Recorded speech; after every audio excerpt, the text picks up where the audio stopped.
Hello guys, ako nga pala si Let Me. Maglalako na naman tayo ng siopaw. Tinda na naman tayo. Kaya tara guys, samahan nyo ako nang makaubos agad. Let's go!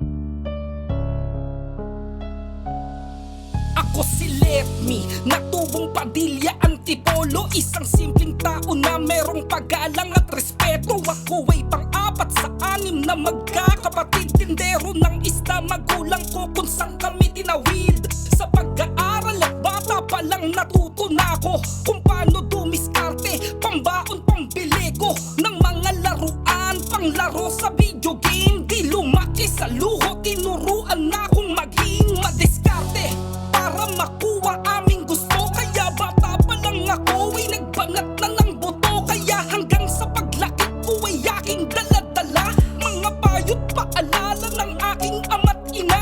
Di man ako nakapagtapos sa aking pag-aaral, ngunit di yun rason upang sumuko at umangal. At ako si Let Me na merong mensahe na dala. Huwag makalimot sa taas, piliin laging masaya. Ang daming hirap at pasakit ang pinagdaanan, pero di tumigil na gawin lang at subukan. Kahit di sila sang-ayon sa'kin, di na inisip. Alam ko ako ay masaya, hindi na pinili. Basta walang tinatapakan, tanging Diyos lang sandalan. Ako ay patuloy lang sa'king lalakaran. Mga panguhusga nila sa'kin ay lalabanan. Ako si Let Me na meron ding paninindigan. Ngayon ito ko masaya at may sarili ng pamilya.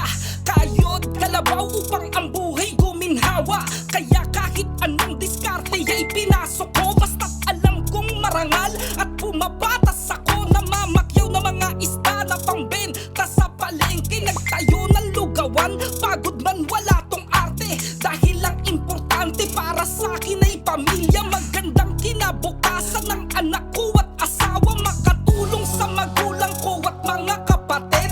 Makaahon sa hirap at kami makatawid. Marami man ang nanghusga dahil sa aking kasarian, pero di yun dahilan upang hindi ko galingan. Kaya ako'y nagpursige, pakitang kaya kong gawin. Tomboy man sa paningin, di nyo kayang matahin. At ako si Let Me na merong mensahe na dala. Huwag makalimot sa taas, piliin laging masaya. Ang daming hirap at pasakit ang pinagdaanan, pero di tumigil na gawin lang at subukan. Kahit di sila sang-ayon sa'kin, di na inisip. Alam ko ako ay masaya, hindi na pinili. Basta walang tinatapakan, tanging Diyos lang sandalan.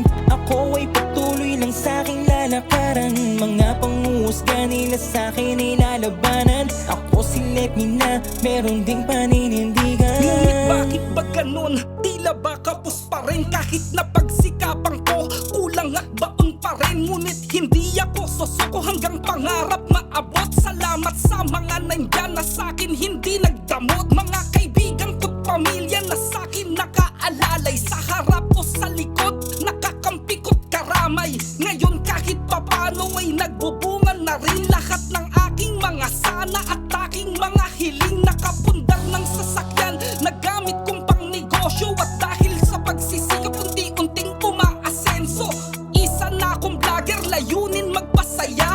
Ibahagi aking kwento at ako'y maka-inspira, lalo sa mga katulad kong LGBT community na madalas diskriminasyon at palaging inaapi. At ako si Let Me na merong mensahe na dala. Huwag makalimot sa taas, piliin laging masaya. Ang daming hirap at pasakit ang pinagdaanan, pero di tumigil na gawin lang at subukan. Kahit di sila sang-ayon sa'kin, di na inisip. Alam ko ako ay masaya, hindi na pinili. Basta walang tinatapakan, tanging Diyos lang sandalan.